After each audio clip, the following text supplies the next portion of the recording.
Sumaon na ni karon unsaon pag-add og product as an affiliate sa Shopee. Sumaon ni siya. I-click mo me na scroll down. Scroll up kay para ma-down. Affiliate program, i-click ang affiliate program.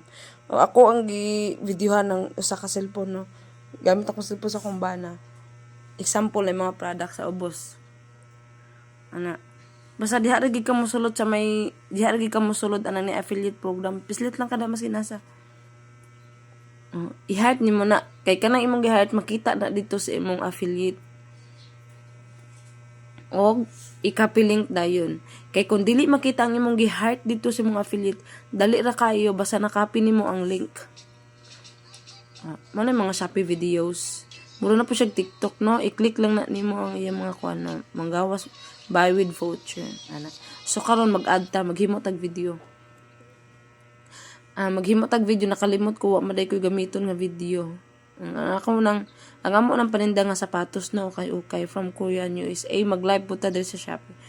So karon ang akong ipakita is unsaon pag-add og product as an affiliate. Nakalimot day ko maghimo tag video. Kay di man ta maka-add og product kung wala tay video or bahalag picture pa na siya kay pwede kay na siya memo video kana screenshot lang nato na. Kay wala man tay sample sa affiliate, screenshot nato na siya. Kay wala man ko picture, di man pud siya ma-save. Screenshot lang nato. Pero pwede mo makakuha og mga picture maskin asa sa Shopee. Gawas na sa affiliate ba. Mag-search sa Shopee shop ana. Manggawas na pwede kayo nato na makopya. Pero kay nakasulod naman ta sa Shopee affiliate, dili siya makopy. Sa Shopee shop pwede. Himo na ta. Atong gi-screenshot na ko kagain na. Hugo kay tuko ko no kay. Malay kita atong kaldero ito mampulagisad. Gi-click na nako. Gi one clip para nako siya para murag auto generated gani. Tas makapili dayon kada sa ubos og mga kuan. Hinay ka tong wifi bi magpaduol ta dito sa connection. Ay ato nang i-cancel. Connected na ta mga labs. Balik na. Naki-connect na sa muslingan oy kay may wifi unsa di ay.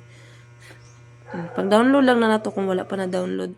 Grabe ka dugay. Sarang sa siya.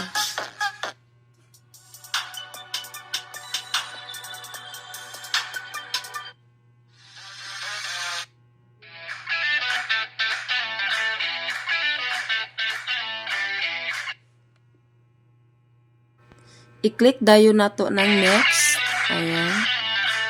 Pag human sa next, na nakabutang o add products.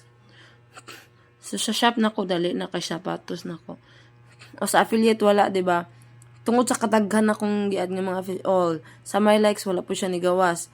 So the best kay imo pa nang scroll down hanapon nimo grabe na kadaghan. So the best ana i-click nimo tong link. Ay, long press, paste, import, o pack, to ora sa ubos. Gawas na dayon na siya. Mas the best i-copy link yun. Next. Hashtag na da dyan. Mara din to, hashtag na da yun. Mas kung sarap pang muna, hashtag na yun. Kung sarap pang hashtag nyo diya. Next. Dali ra kayo siya ma-upload oy. Diba? Grabe ka paspas. Isa ka. Di pa lang kakapamilok. Wala nag-upload na. Muna pag na mag-scroll sa Shopee video. Makita na imong video mo na. Dahil na siya. I-click din na nila. Example. Mag-check out.